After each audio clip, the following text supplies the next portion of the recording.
Looking to enhance the appeal and performance of your gym with state-of-the-art equipment? Look no further than the Gym Administrator. Founded by Sal Corrente, professional wrestling manager, promoter, and author of the great book Bruno Sammartino, the autobiography of wrestling's living legend, available on Amazon.com, the Gym Administrator will spot you on that final rep and assist you every step of the way from purchase through installation, whether it be strength training, cardiovascular training, or performance enhancement. The Gym Administrator works with a wide array of leading vendors and suppliers, carefully selected to meet the diverse needs of your clientele. Service the way you remember it. Contact us at 914-494-1066 or visit our website at thegymadministrator.com, as well as all social media platforms. The Gym Administrator. All your fitness needs under one roof. Scan the barcode at the bottom of the screen to get started today. Raised Go ahead, Jim. an eyebrow when Cody wound up going back to WWE, because I thought to myself, how could AEW let him go? And it seems like AEW is slipping off the rails. Forgive me, but that's the way it seems to me. Is it too much of the wrestlers running it at this point? I don't expect you to throw them under the bus, but coming from a fan, it seems like it's, that's the situation here. How could they let Cody go? That's crazy. I don't know how you do that, especially when, like, nobody in this type of scenario is closer to him than me. Besides his wife and his mom and his sister, but Sure. the business. Mm-hmm. And he told me what was happening. And I'm like, are you kidding me? And then I knew about the Vince call. And didn't until after he did it, and he came, and he told me, and like, there's areas there. The biggest area I fucked up in, and I started to say this earlier when I was talking about I'm meeting with Vince, and wants to stalk Kate's wife, and I gave him the idea, the People's Champion versus the People's Champion. That was the money. That was the money between the two companies, bigger than anything that they could have done. And at some point, when I can't talk them out of it, I go, how about this? And I said it in a way, like I meet The Rock probably about a year and a half before this. This is before he explodes, but he's on that rocket, right? And I'm at a show because I'm going to see Big Show, and I went to WWE at the Toronto Blue Jays building, where they play baseball. And I'd seen Pat Patterson earlier on the plane, and he really put me over because Pat saw my tape come in to WWE as a manager. And they're like, oh, he's great. He's got a great rap. Looks great, but he's like Andre the Giant as a manager. I was dead. That was never going to happen. And I would later meet Pat again when Warrior and Hogan were working together. They hadn't worked there yet, but they were going down working things out. And I saw Pat again because I'm working for Florida Championship Wrestling at the time. Still running my nightclub because I ain't making any money in wrestling. It costs me money to be Diamond Dallas Page. But Pat said, Pat, do you mind if I come by?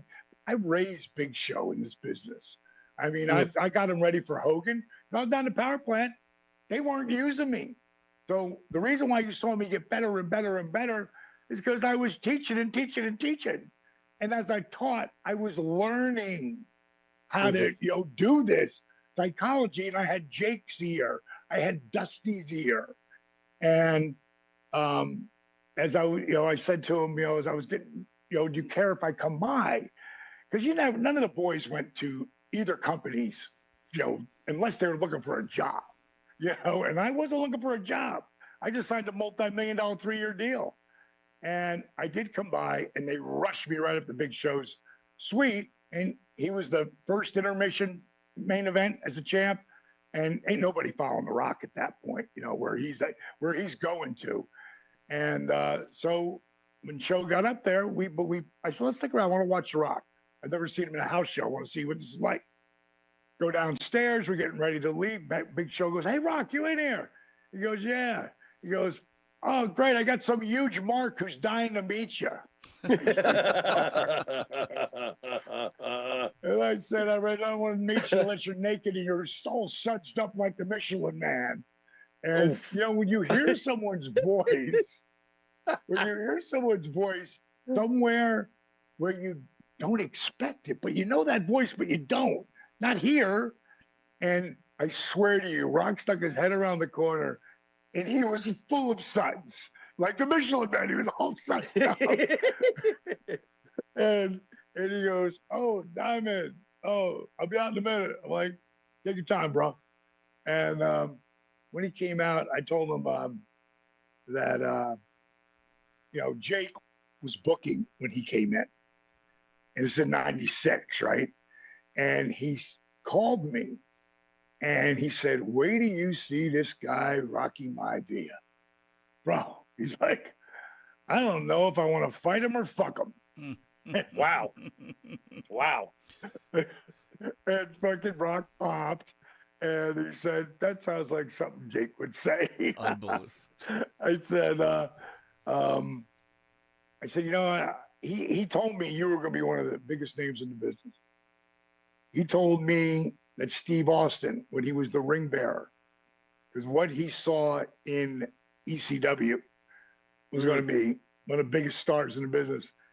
And he actually said it to me in 1993 when he I don't know how the fuck he saw that, because not me or anyone else did.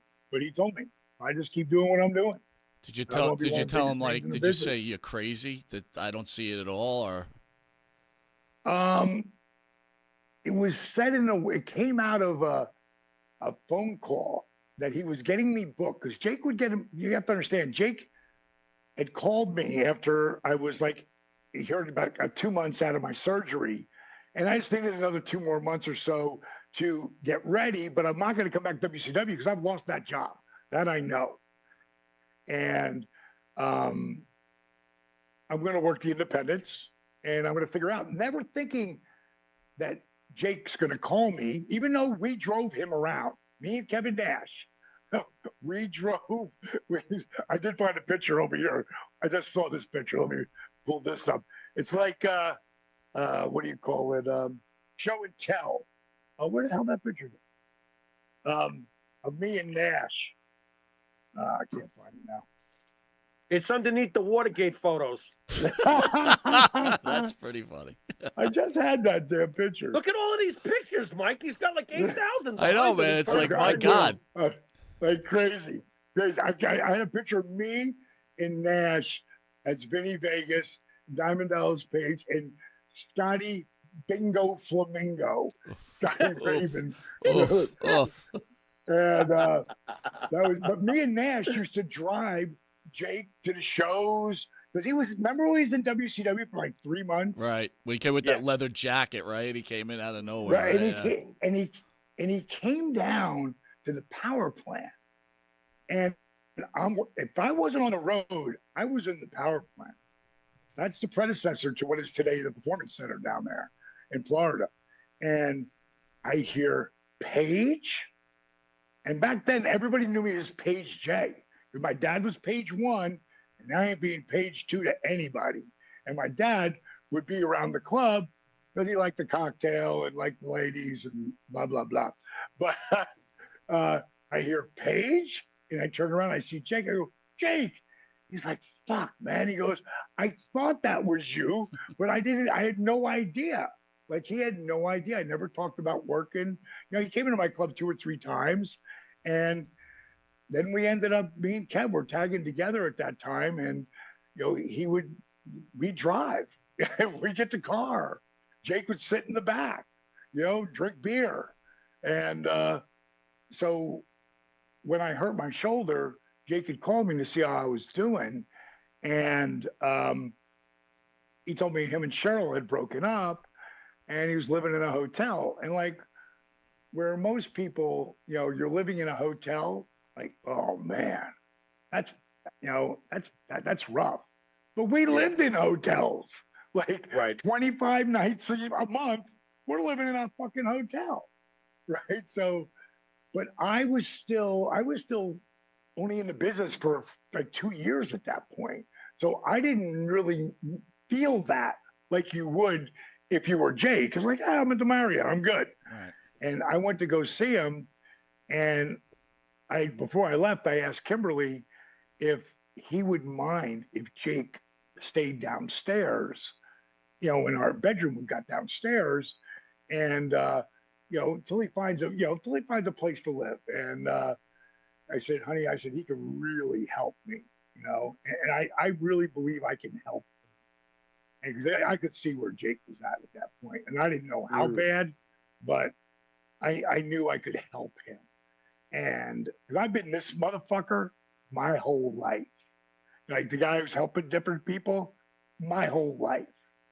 And so Jake moved in. He didn't leave for 3 months. And the only reason he finally left was because he lost a 12-foot black cobra in my fucking house. And Kimberly's like, he has got to go, But one of the things that Jake said that was so real and so powerful, I said, man, as soon as I get this sling off my shoulder and shit, man, and I get to feeling right, man, I go, I can't wait to get in the ring with you. And he said, listen, you already know how to do all the moves. I've got 5 moves. You got like 105, and you do them well. You execute them well. You just don't know when to do them or why to do them. And he goes, you're going to learn more sitting on the couch with me, watching those matches that you tape. And I taped, Abe, every fucking single match.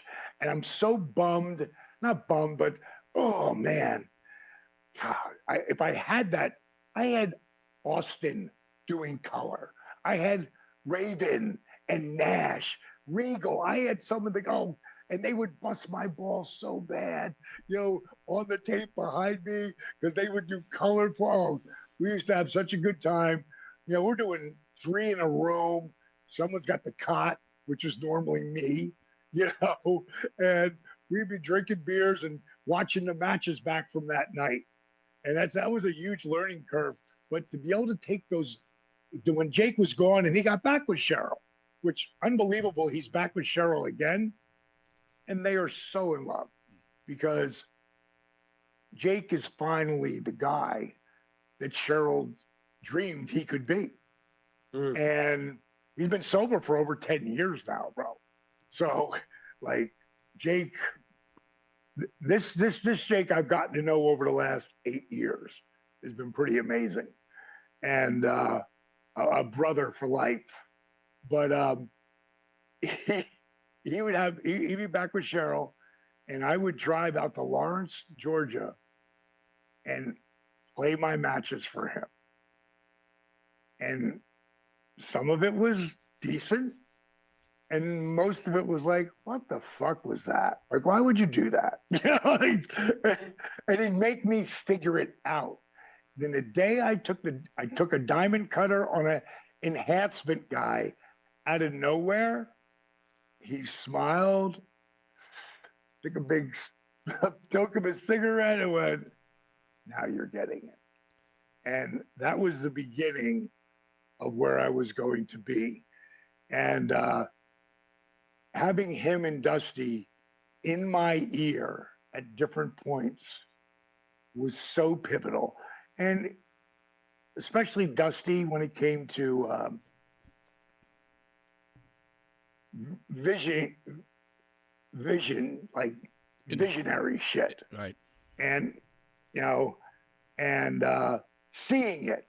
I always say, people who say, I'll believe it when I see it. Those fuckers never see shit. But the people who say, I believe it because I see it, those are the game changers. And I saw it. And like one time with Dusty, I was just venting my fucking ass off. I was just like so over the booking committee and not seeing what I was doing. This is like November 1994. And I'm really getting like, not good, but I'm getting pretty good. You know, like I deserve more than the bottom fucking curtain jerking spot. The second I would have been happy with, but I'm shooting for that Rick Rude, that Jake Roberts spot. Because whenever those guys went out there, you did not know who the fuck was going over. And I don't mean them together. I'm talking about whoever they got in the ring with, Rick or Jake. You had no fucking idea who was going over. And that's what I wanted, that element of doubt. And I said to Dusty, one of my favorite stories, I said, you know, Dream, I know I'm never going to be you or Rick or Hulk. I know I'm never going to be the world champion. But the fucking bookers, he went, Dennis, enough. What did you just say? And now I feel kind of stupid, right? I'm like, well, come on, Dusty. I know I'm never going to be you or Rick. And he goes, no, D, what did you say after that? I said, well, I know I'm never going to be the world champion. He said, what the fuck are you doing it for? Dallas, if you don't think that you deserve to be a shot in the future of being the world champion, then you need to get the fuck out of our business right now. And I literally felt his hand come through the phone and just bitch slap me. And he kept at me. But I can't tell you a thing he said after that. But I can tell you exactly what the fuck I did. I wrote down, I will be the world champion 5 years or less. And it was 4 years, 4 months, and 14 days. And the craziest part is I tell this story when people get cameos from me because they're looking for motivation and belief in themselves. And that night was maybe the second four-way dance that I'd ever seen in WCW. And I get in the ring with Rick and Hulk and Sting. Like, what are the fucking odds of 4 years, 4 months, and 14 days earlier, me saying, I'm never going to be Rick or you or Hulk? But yet I get in the ring with Rick and Hulk and the franchise Sting and the most decorated cat of our time. We were talking about him earlier, the one and only Nature Boy, Ric Flair. Doesn't give me a screw job finish. He takes a diamond cutter in the middle. 1, 2, 3. Wow. And I thank Rick. Later. I thanked him at the Hall of Fame because I thanked him, but I didn't thank him the way I needed to. And when I went into the Hall of Fame, I told him, I was like, dude, none of that was lost on me, man. Like you, Ric Flair, put me one step closer to this Hall of Fame, to this podium right here. And that's the kind of shit that Dusty has done for so many people, but I'm the inside of the inside of the inside of the hand. He had 5 friends. You could count them on 5 fingers. Like everybody was his friend. But he had 5 people he counted on. And Cody had called me the day he left us. And he said, Dusty wanted you to know. Because he would call him Dusty a lot. He would call him Dad too. But to me, sometimes it was more Dusty. And he said, Dusty wanted you to know he had 5 of his closest friends on the hand, 5 of them. He said, some people fell off the hand. And I'd never heard this part. And Cody said, Dallas has never fallen off the hand.